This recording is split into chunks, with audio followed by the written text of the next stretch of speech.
So thank you very much for joining tonight. This is our first meeting of June 2021. Rocky Ha will be speaking with us tonight, talk about her adventures in motorcycling, which is not as cool as adventures in babysitting, but it would probably be a better movie. The only thing I really have to pass on tonight from a Rotary news standpoint is next week starts the convention. So if you have not registered yet for the virtual convention, please do so. Maybe running skinny on options for breakout sessions. So do that as soon as possible. I hope to see lots of you there.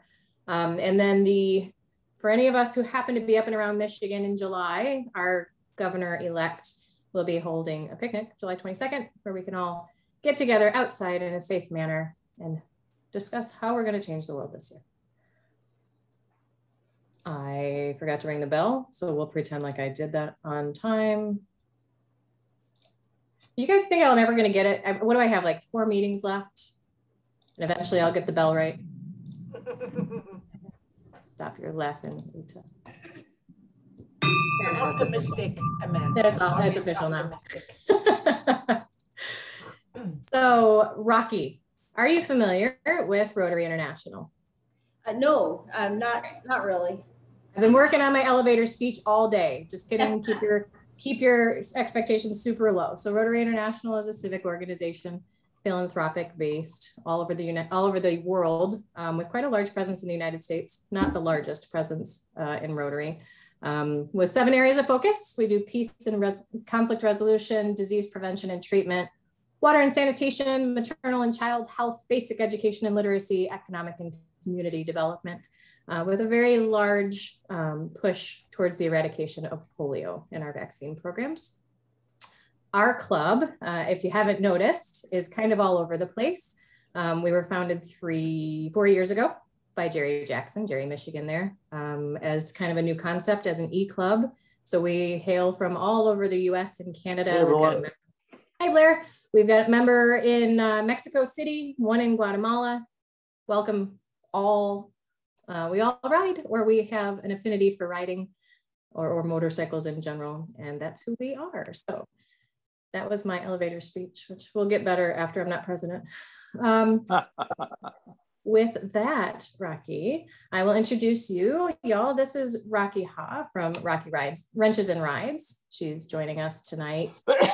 Talk about her journey, how she ended up on a motorcycle and how that motorcycle ended up being the thing in her garage that needed to be fixed the most, which I can relate to if anybody saw my Facebook post earlier this week. So Rocky, I will turn it over to, oh, John just called me out. I'm sorry.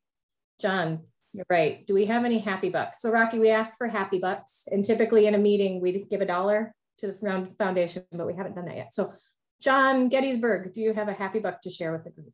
I had a great time down in Little Switzerland this last weekend. There's some really good rides, and I found a great place to stay. It's the same one Scott stayed at 2 weeks before, I think. So that I recommend it. Got part of the Snake, got Sidewinder, got some others around there. There are no straight roads in that area. Where is that, John? It is, it's near Marion, North Carolina. Does that help? No, but. Exactly. You got to go someplace else to get there. Okay. It's about an hour and a half south of the Snake. Ah. But it's beautiful country. That's awesome. Any other happy bucks? Jerry. I'm happy to be back in the States. I am 12 pounds lighter. I do not know who the hell this Senor Montezuma is, but the bastard doesn't like me very well, but he's gone. So life is good again. I hope that you had a good trip. I speak Spanish at you, but I'm done. I speak a little more Spanish, and I got all the optical stuff in, and it's all up, and all the med supplies are up at the mission. So fantastic. Good week, good month. Yeah, and not a bad trip to if you get to get all that. John Henry. Hi there. I have 2. For some strange reason, I decided to further my education, and I've been accepted into a master's program at Angelo State University at the tender young age of 63 years. And I also got this in the mail the other day. I have finally made it to major donor status. Congratulations, John. Hey, welcome there, John. That's fantastic. Vicki. I finally turned in the grant application, which I was stressing about forever, and I'm relieved that it's done. So whether or not we get the dollars or not is a different stressor, but it's turned in. I am so appreciative of the work that you and everybody else put into that grant application. Thank you guys very much. Thank you, Michaela. Also, yeah. I'm just relieved it's turned in. So I was stressing about that. Don't stress. And the worst they can do is come back and say, no, fix it. This is true. Any announcements? John. It is June. Yes. It's the end of the Rotary year. If you have not yet donated $45 to Polio Plus, please do so. If you have not donated to the annual fund, please do so. You can take care of both on myrotary.org. Thank you, John. And a reminder, it's $1 turns into $3 thanks to the Gates Foundation. So, no, that's for Polio Plus. For Polio Plus. Yes, sir. All right. Anything else? All right, Rocky. There, you got the whole shebang. No, I reintroduce you because we had a couple people. Roger Moore joined us, which, whoa. I don't know if that's the Roger Moore, but that's cool. So again, this is Rocky Ha from Rocky Wrenches and Rides. Hi. All right, first I'm going to ask, can you hear my AC in the background droning me out? No? Only a little bit. Don't worry. Yeah. Let me know if it's an issue. I'll turn it off. Let's see. Well, I guess I'll talk a little bit about what I'm going to talk about. My passion is motorcycle maintenance. I didn't have this mindset before when I got into riding. I don't even have a cool story about how I got into riding. It wasn't some dream of mine that I finally fulfilled or anything like that. It was just a second transportation for my husband and I to get to work. So we kind of just shared it, and whoever had to go get the baby from the babysitter picked up the truck from the other person and left the bike. So we were swapping vehicles all the time between the bike and the truck. So I didn't dream about or grow up with people riding motorcycles around me or anything like that. So I rode from about 2000 to about 2017. The bike that I was riding at the time in 2017, I had a wreck on. I totaled the bike. So it was a pretty bad wreck. And let me share my screen. If I can, I'll go ahead and get into my my presentation. If I can figure it out.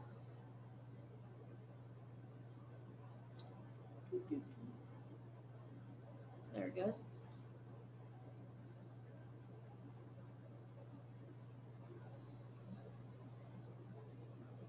All right.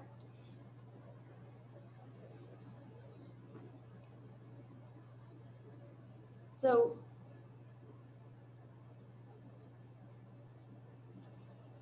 in 2017 was my motorcycle accident on my beloved V-Star 650.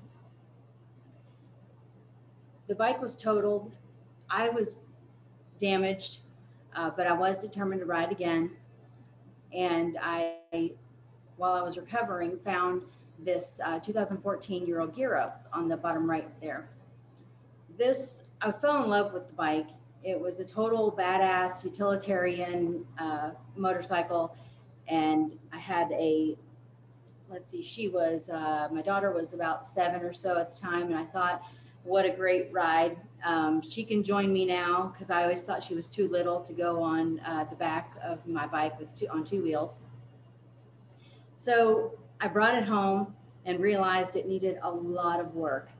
I had already researched the motorcycles on the forum, so I kind of knew that I would have to do some things, but I did not even realize what was going to be involved. So I learned, I figured out what I had to do. I interacted in the forums. I bought some specialty tools. I really researched how to repair the bike, and with help from other members of the Ural community, I really found a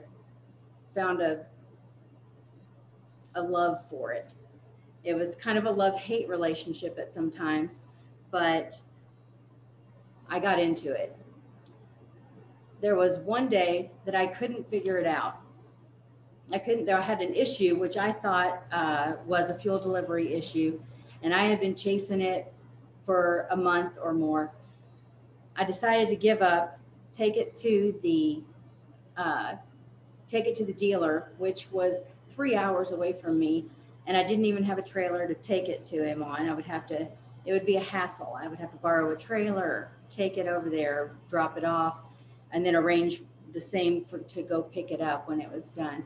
So the day before the appointment, I went back out to the garage and said, I'm going to look at it one more time and see if there's something I can figure out.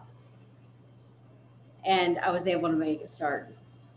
So that was a huge day for me. I couldn't wait till the next morning to call the dealership and cancel that appointment first thing in the morning, because I fixed it myself.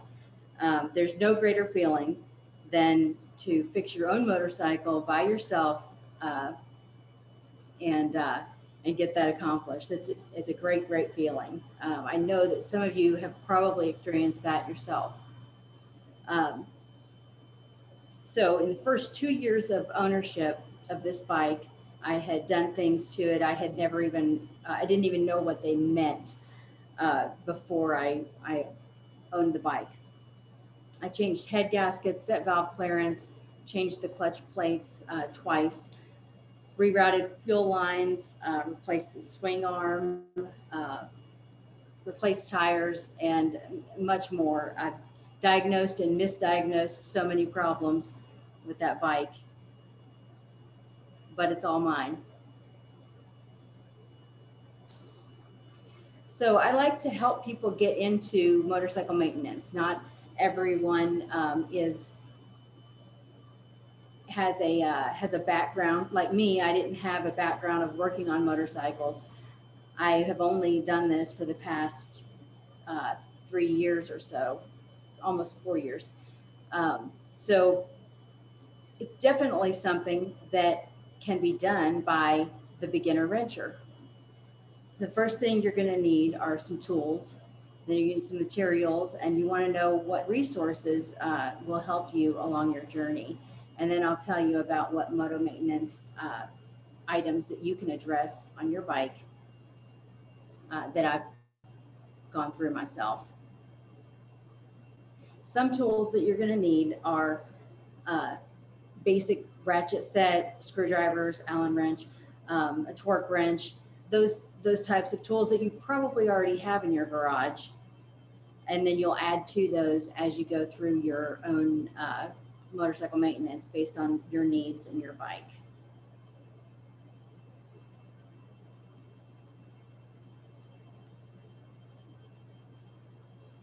Other things you'll need materials wise would be like gloves, stuff to change the oil, lubrication, and all of that stuff listed there. I don't want to be just read from the screen there, but you'll figure out and you'll fine tune what you need for your garage based on what you do for your bike.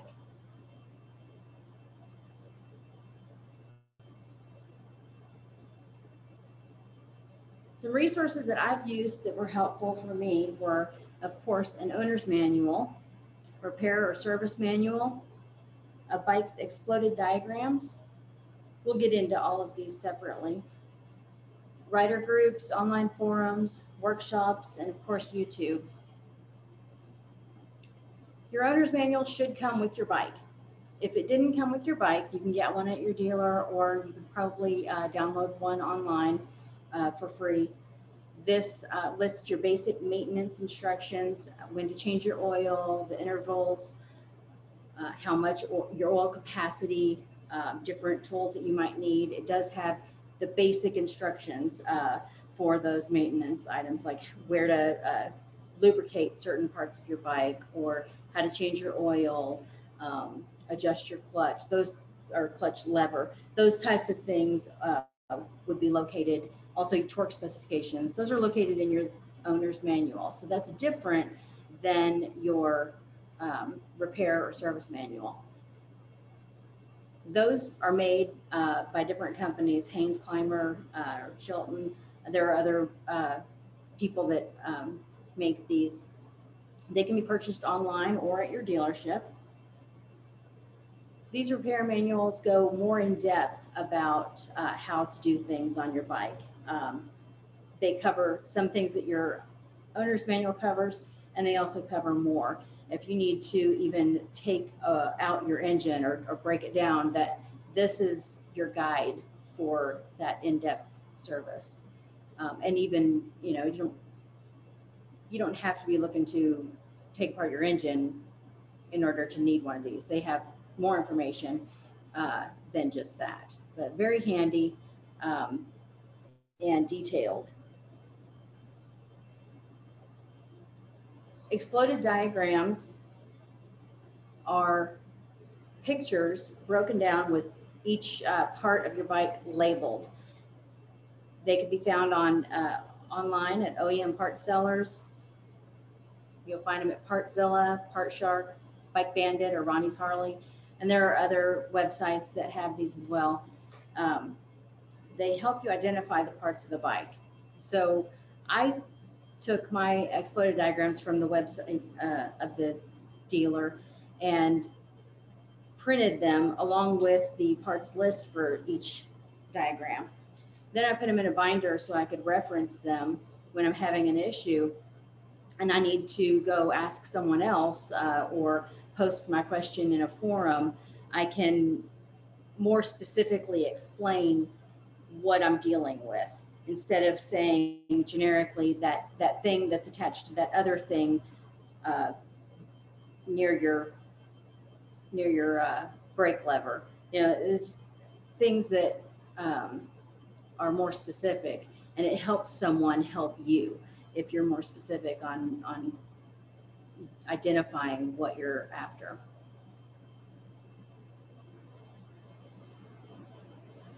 All right, online forums, rider groups, workshops, and YouTube. These are gold.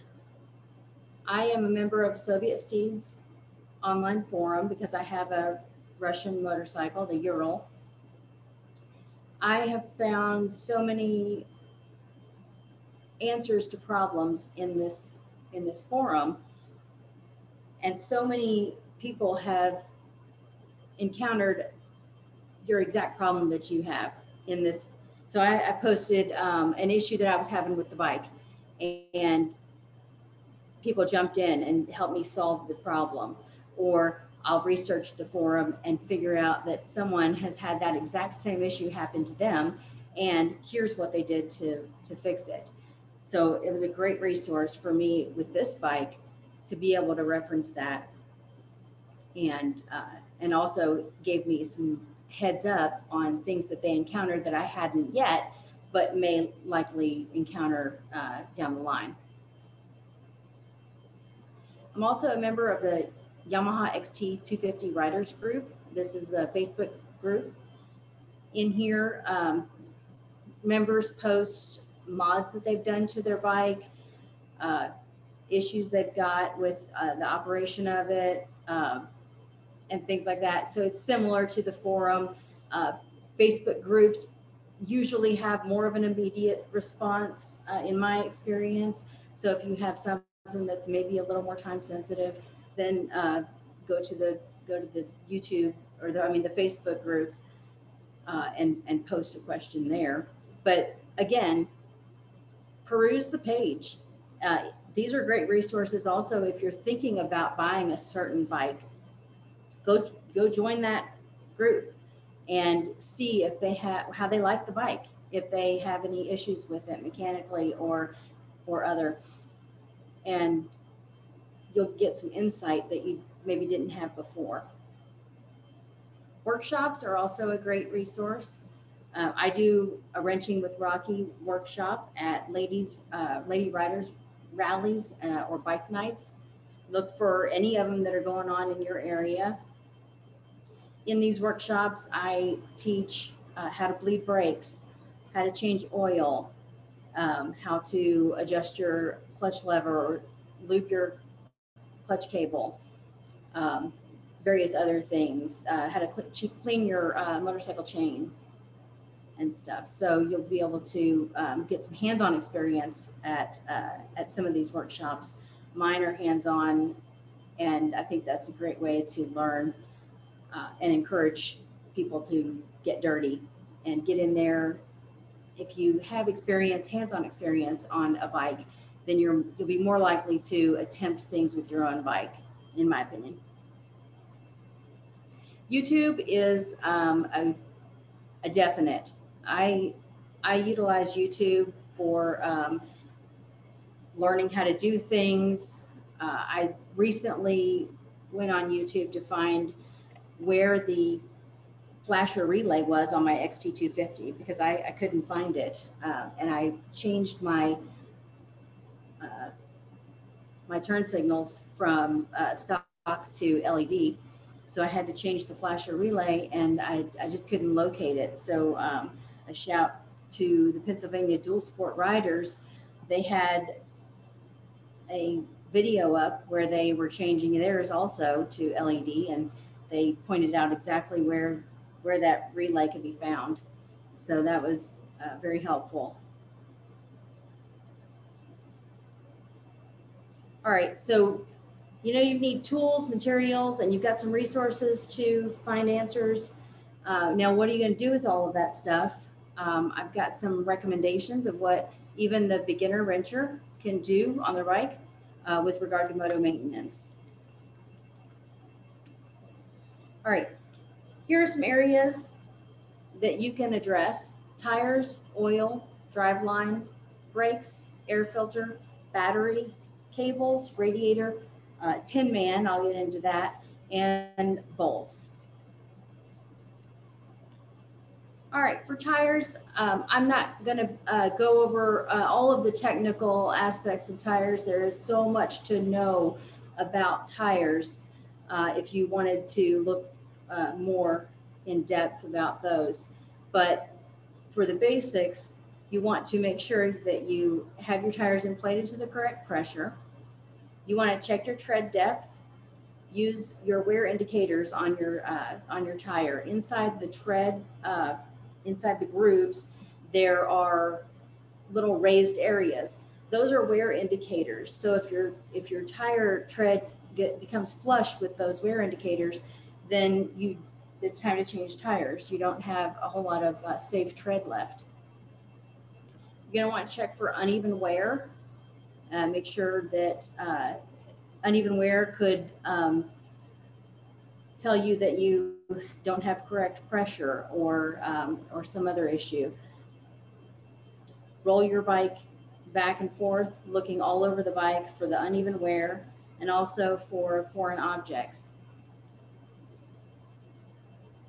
You don't want to go out on a ride thinking that everything's okay because you did a cursory visual inspection and end up with a flat down the road.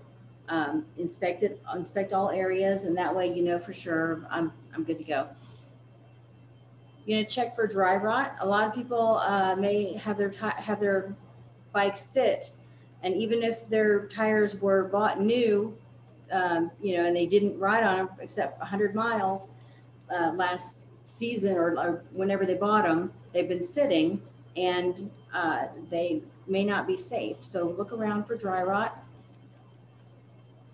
There's a picture of dry rot down at the bottom right. That's you see the grain there is an example. Also, you want to check the tire manufacturer date. This is a good area to look at if you're interested in buying someone's bike.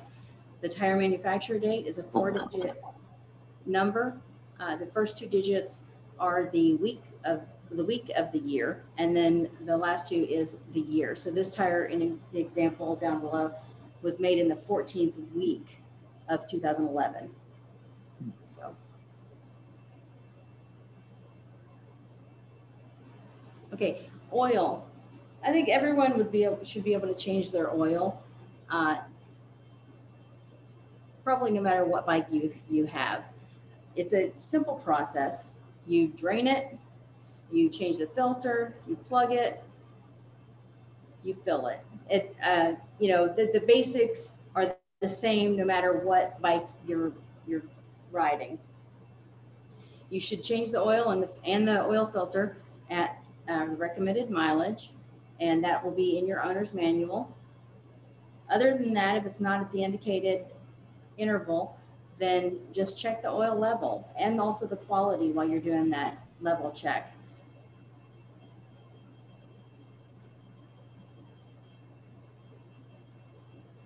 Your drive line. There are different types of ways that your engine moves your back wheel. There's a belt drive, chain drive, and shaft drive.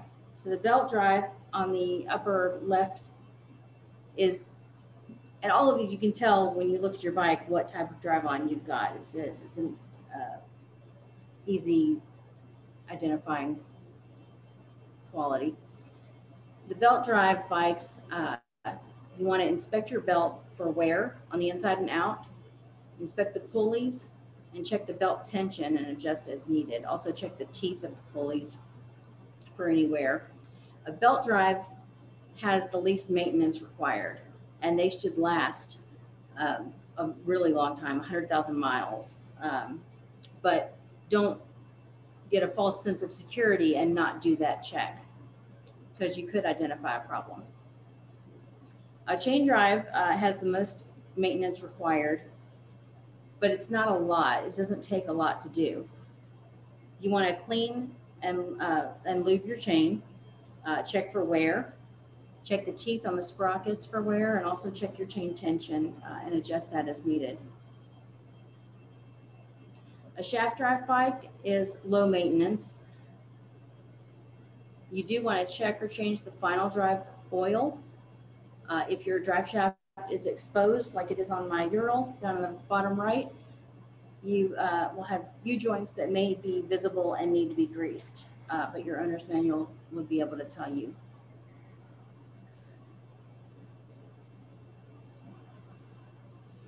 All right, brakes. For brakes, you should check your fluid level in both your reservoirs.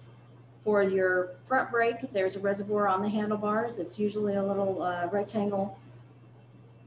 And then on the rear, there's usually it's a cylinder clear, kind of behind the seat area up to one side. Check your brake pad thickness. This is usually a visual inspection that you can do. It may be hard to see on some bikes, but you might be able to maybe get your camera down in there and be able to snap a picture where your eyes can't see, and then you can view that to look. Also, you want to check your brake lever response. If it's spongy or you're not getting the reaction you're supposed to, you might need to bleed your brakes. You might have some air in the line, or your brake fluid might be dirty and need to be replaced. Your air filter, this is a very important area and very easy area on most bikes to inspect and change. You should replace or check your air filter at each oil change. Your bike needs air to breathe, to be able to run. So if it's all clogged up with dirt, it won't be operating efficiently and could cause you some issues. All right, battery maintenance. I like to keep my batteries on a battery tender. It keeps them fully charged. You can get one of these battery tenders for under 40 bucks or around 40 bucks. And you can get them at Walmart, Amazon, O'Reilly, any part store, your motorcycle dealership.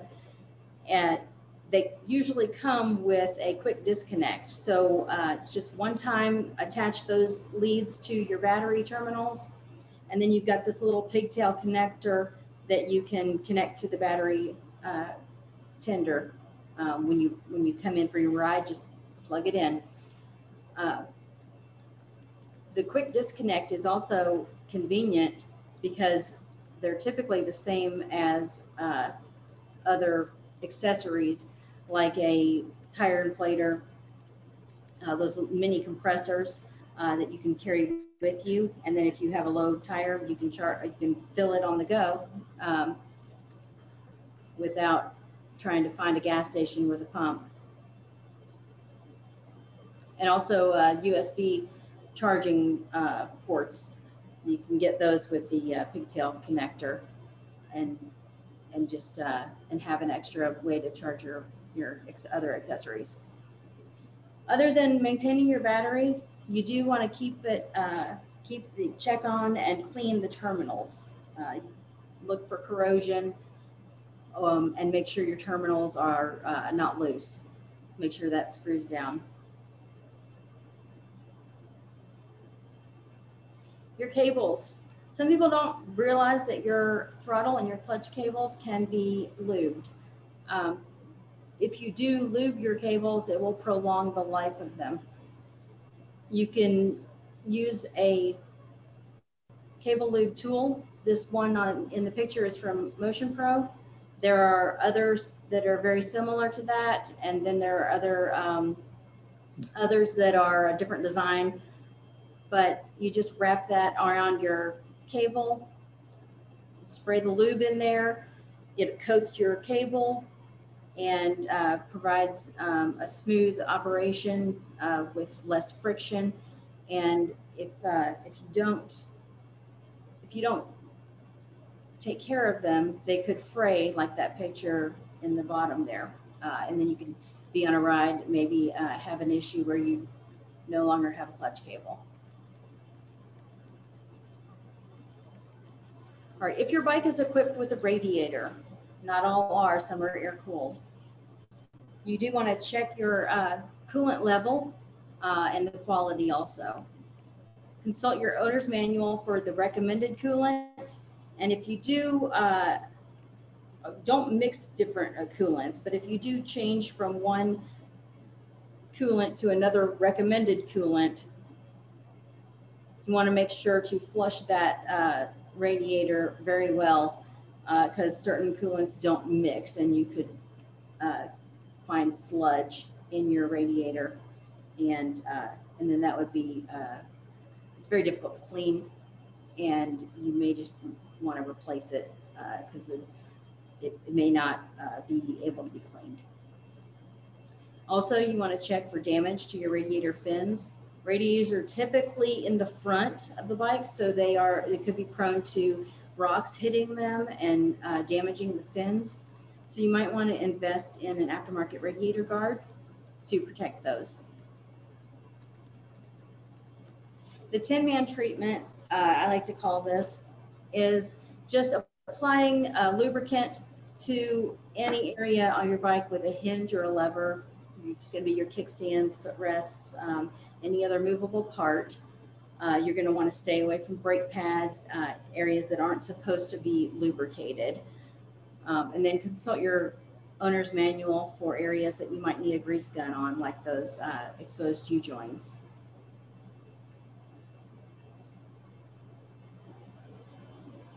Last but not least is bolts. We ride bikes and they vibrate. So bolts loosen, they back out. You want to make sure to check over your bike for any kind of loose bolt. If you do find one, take some time to back it all the way out, put some blue Loctite on it, put it back in so that it'll be less likely to come out as you ride. Some bolts require a torque setting. So you do want to check your owner's manual for those torque specifications and make sure you set them to that. They are there for a reason. It's very important because your bike, certain areas have a lot of force put on them and they need to be at a certain tightness. So that is my presentation. That is motor maintenance. It's how I got into motor maintenance and how I think you guys can do it too if you haven't already with the right tools, materials, and resources. I think you can tackle all of those things. Thanks, Rocky. All right, so I'm going to out myself as probably the junior most rider in the group. I've had my motorcycle for 564 miles today, actually. You're good, Amanda. No, totally good. I'm good, but I will say, like, this was one of those things. Like, I'm pretty adept at my Jeep. I can do all kinds of stuff on my Wrangler. It's like grown up Legos, right? But my bike makes me super nervous, and I think it's because, like, I dropped it this week and broke a brake handle, right? So I'm gonna have to replace that. But I was like, brakes. I don't know if I want to mess with the brakes. I can't do the brakes. Like, that's a horrible thing to mess up. So this made me feel a lot better. So what you recommended, your one thing was like everybody should be able to change their oil. What is another thing that you think everybody should be doing on their own? Like what's operator level maintenance in Rocky Land? Okay. To go along with the oil change, of course, is an air filter inspection change and change. I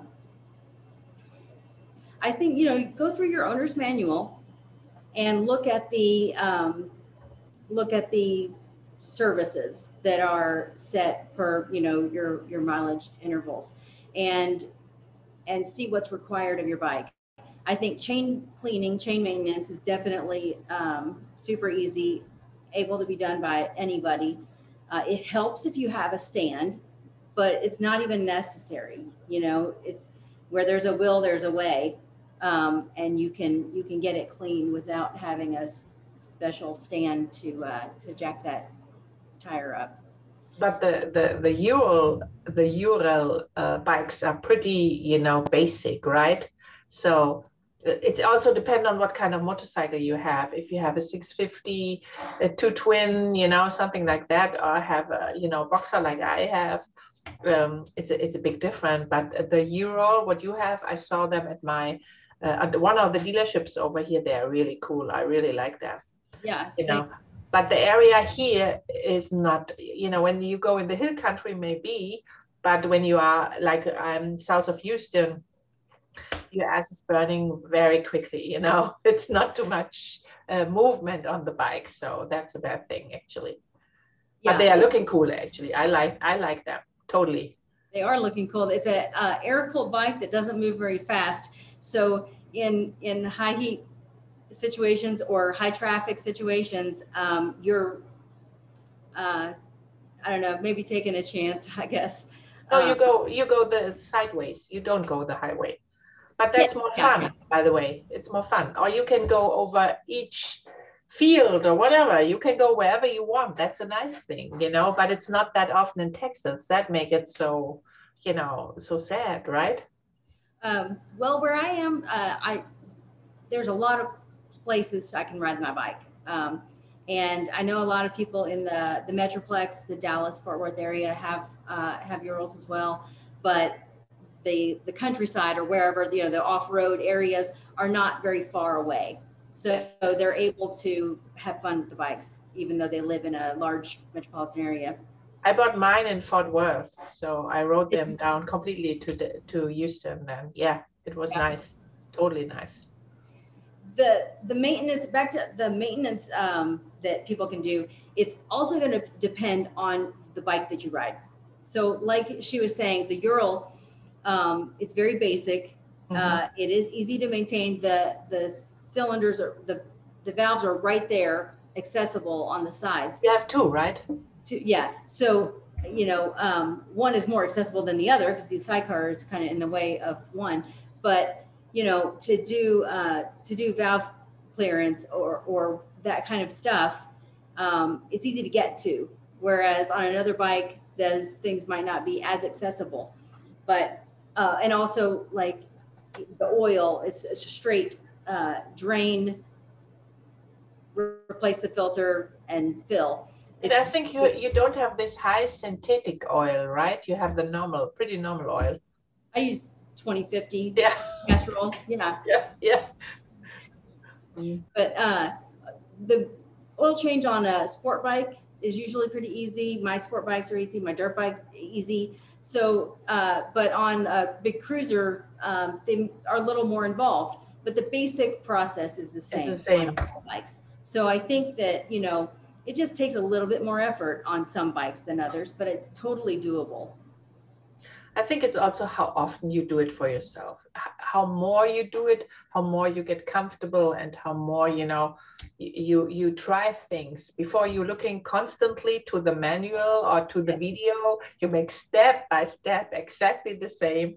And then over the time you get more comfortable with that. And then, you know.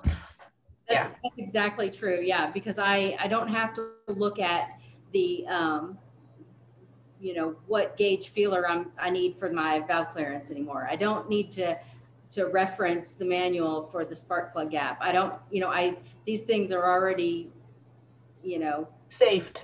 Yeah, saved. I can't remember phone numbers, but I sure know that. But how much you riding? You make a lot of maintenance, but how much you riding? You're a rider or you are an owner? That bike, I don't ride as much because I find that there's a lot of downtime with it for me. This one was the first year for the EFI, and it wasn't a great design. And if you see my post on my Facebook page, Rocky Wrenches and Rides, you'll see my latest issue with the Ural was some detonation. My piston is ruined. I have some issues going on. So that bike, not very much. However, I have a Yamaha R3 sport bike, and I have a Yamaha XT250 dual sport that, and I'm going to say it, I'm just going to say it, they're a Yamaha. So they're always ready. That's true. I was riding an R3 over a racing course in Hungary. That was a great experience. They're so much fun. How many bikes do you have, Rocky? I've counted like 3 or 4 that you've brought up so far. I have 3 that are mine. In the stable, I also have a Kawasaki Ninja 300, a Yamaha R6, a Terry 700, a little dirt bike, a Pee Wee 80 Yamaha.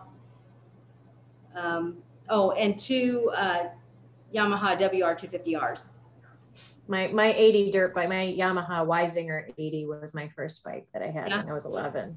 I wish I rode at 11. I wish that was. Well, can I say though, because these guys will laugh, I rode until I was 14, and then I rode again when I was 41.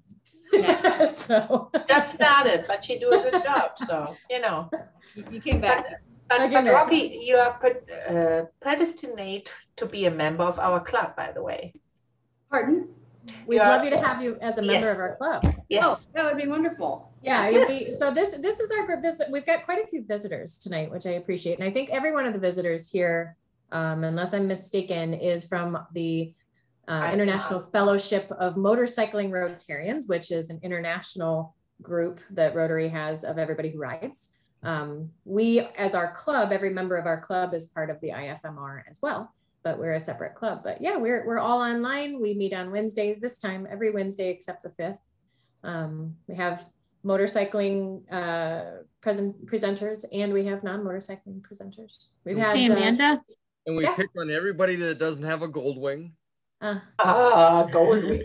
Pretty sure we just pick on people who have gold wings, actually. I'm pretty sure. But everybody can ride what you want to ride. And when you want to join, for example, Deb and I sitting in Houston, So if we want to meet in the hill country, for example, over a weekend, let us do that. You know, no problem at all. Wonderful. Yeah.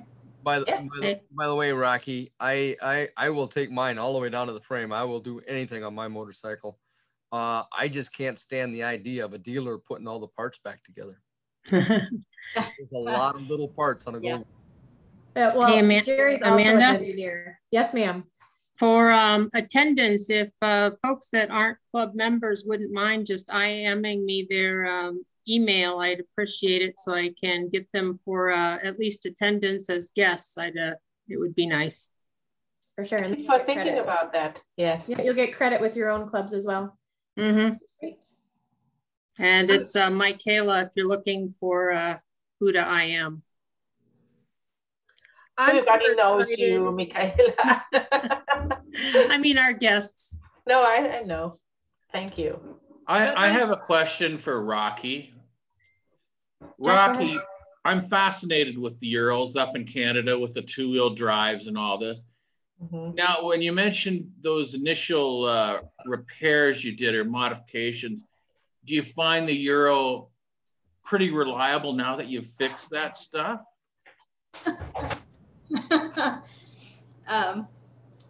Parts of it. Like, you know, when I do a repair, I'm confident that that repair is good, but we're still dealing with, you know, old technology, not the best materials. So, you know, I don't think that, I'm not confident that my bike should be on the road for an extended trip. I have a question. Would you buy it again? I would not buy my bike again. I would,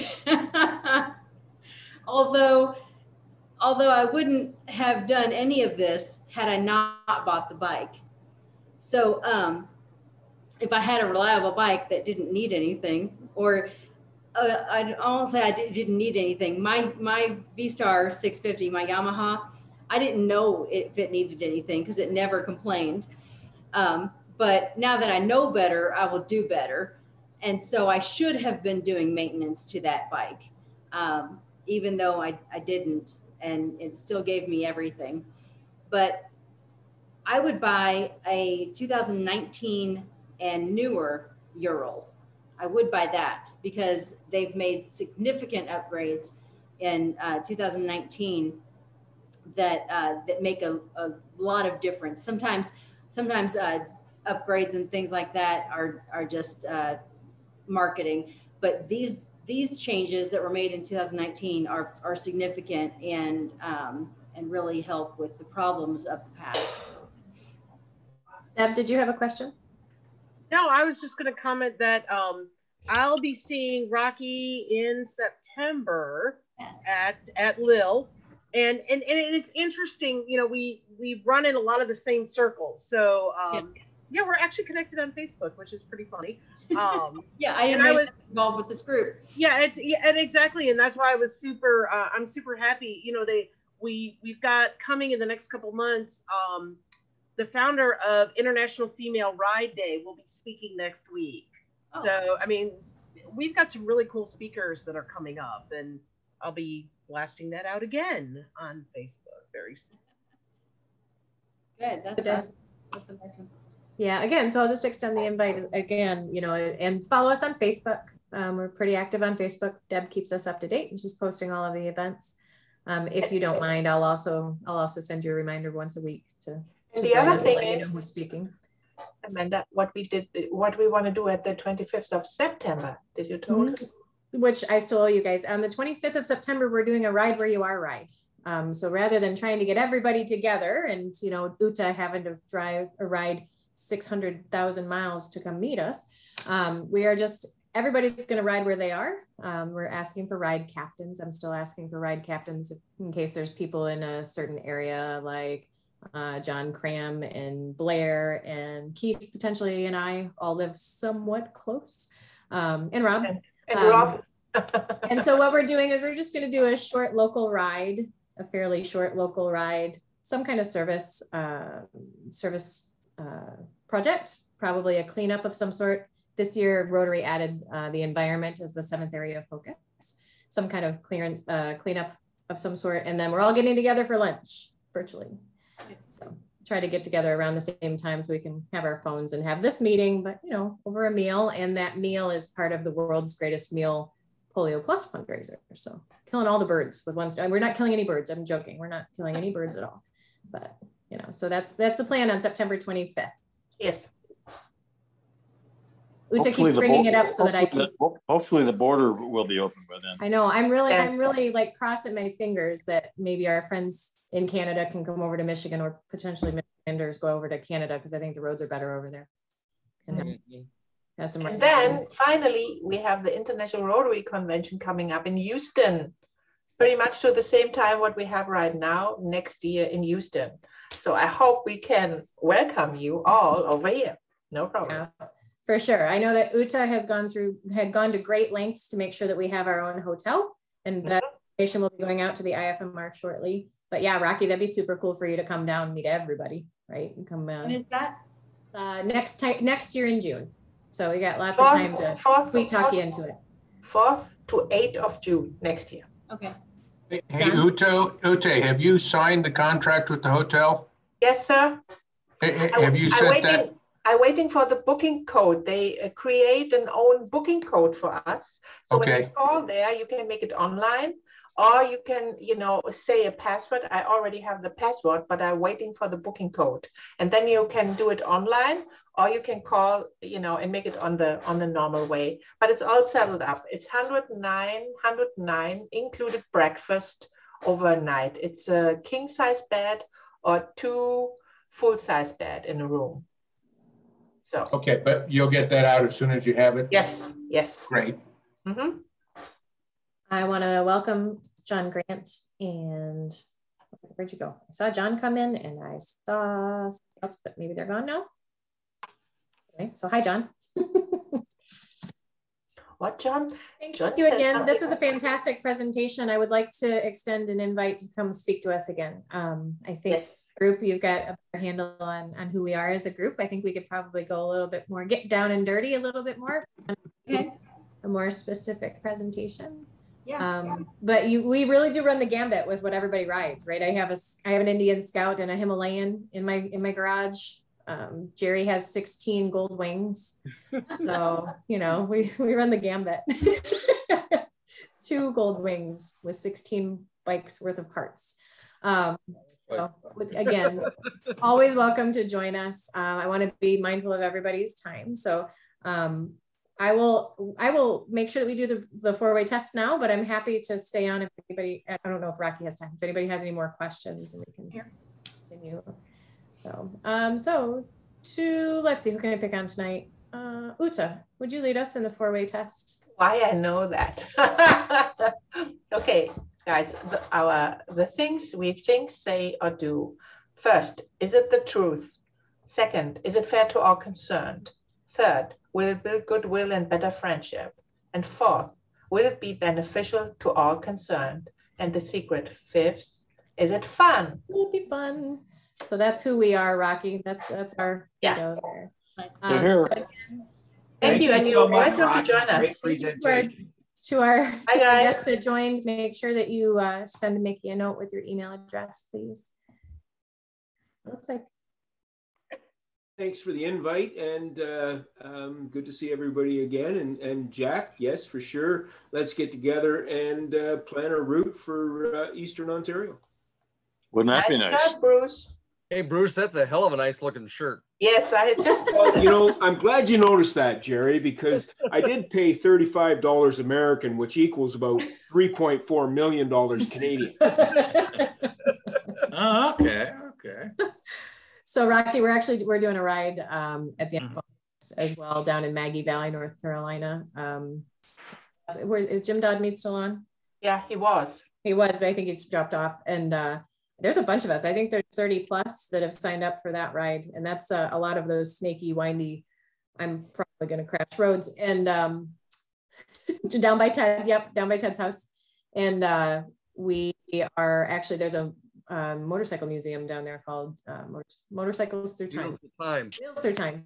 Wheels Through Time that we're going to be visiting, and we're planting 3 friendship trees. That's one of the Rotary things that we've done. Rotary has done from the beginning. We plant a tree and it'll have a plaque. And for 2 of our members of the IFMR who passed away in the past year, and then they were both associate members of the club too. Right, associate members of our club, and then one tree for the founder of the Wheels Through Time Museum. Bill Walksler. Yes.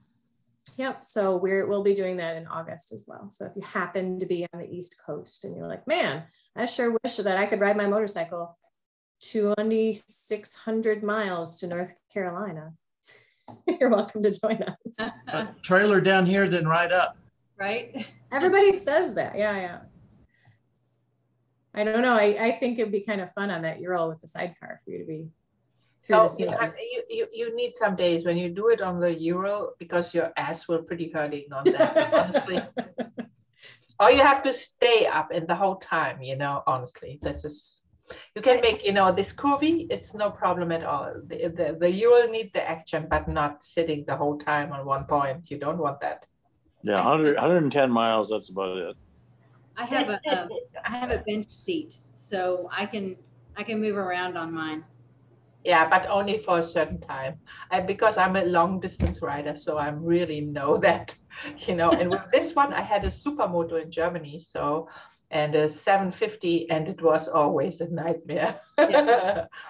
the normal rides, so. Yeah.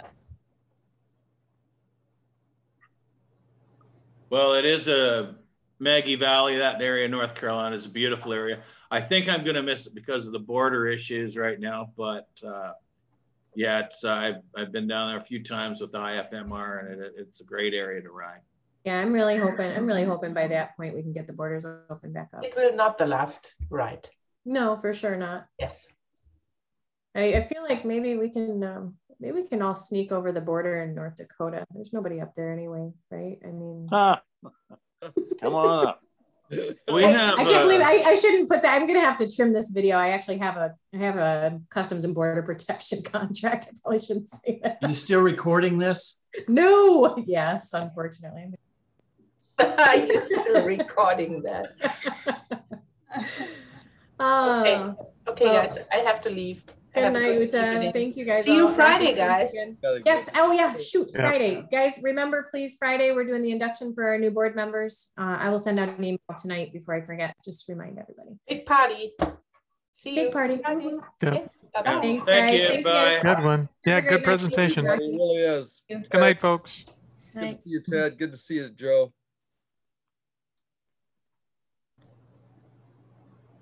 Good to see you, Rocky. Just me. Thanks again, guys. All right, guys. See you later, Deb. Bye, Jar.